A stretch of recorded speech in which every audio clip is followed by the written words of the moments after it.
Presented by Bharosa Music World, Chandigarh.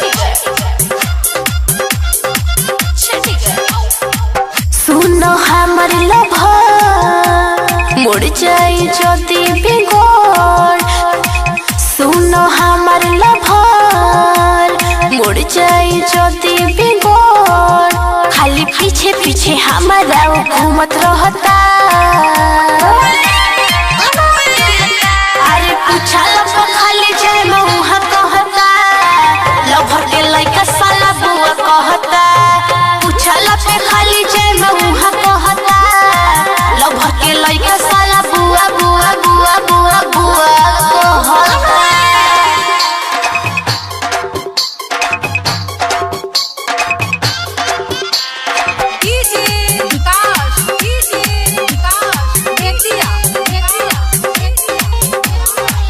तोहर खाने मुँह कर अखिया लगता। बानी कोनो फ्यूज जानो पूछला पे डांटता। तोहर खाने मुँह कर अखिया लगता। बानी कोनो फ्यूज जानो पूछला पे डांटता। कोइले बापरिसान तहरा नइखे बुझात। खाली पीछे पीछे हमारा घूमत रहता। अरे पूछल खाली जाए मुहा कहता।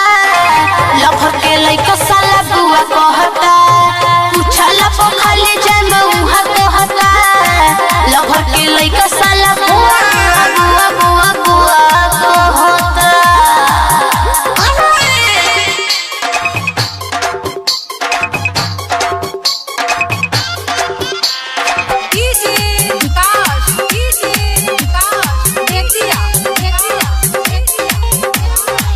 कोई से मनाई मनवा कोइले बाफिका। सुनी राइटर बिके फुकरा कोइले बेनीता। कोई से मनाई मनवा कोइले बाफिका।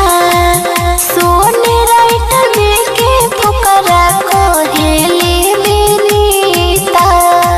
करत बार बार बात। धल तक कबो कबो हाथ। खाली पीछे पीछे हमारा घूमत रहता। अरे पूछल खाली जाए मुहा कहता। लभर के लइका साला बुआ कहता। पूछल खाली जाए मुहा कहता। लभर के लइका साला बुआ बुआ बुआ बुआ बुआ कहता। Bharosa Music Recording Studio, Chandigarh.